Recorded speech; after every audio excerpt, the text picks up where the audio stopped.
It is your host, E.I. Smith, and this is a video on state and local legislative assemblies with respect to gang stalking.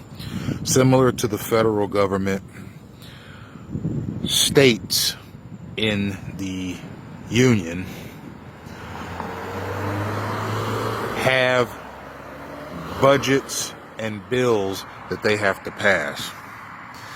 Cities, townships, municipalities, villages also have budgets and bills that they have to pass.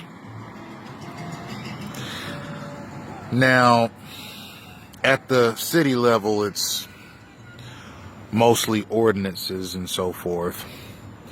At the state level, you get a little heavier into the security of the citizens of that state and passing state budgets that cover a whole wide range of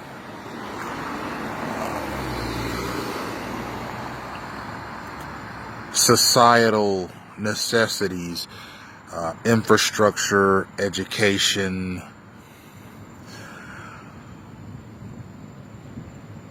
public resources,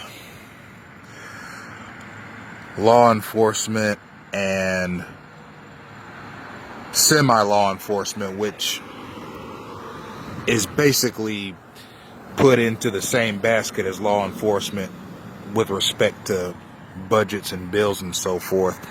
So when gang stalking is pork-barreled and earmarked into a federal budget or federal national security bill, then it is passed down to each of the 50 states in its own capacity, in a different capacity with respect to the state. For example, gang stalking will manifest in Chicago differently than it will in Alaska.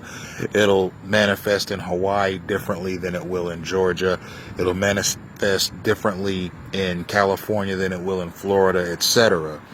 But the process known as gang stalking feeds off of the government of the United States, and that's at the federal, state, and local level. So when it's passed at the federal level, it's also passed by proxy at the state and local levels, although in different capacities, but it manifests the same way with respect to how it's executed against a targeted individual.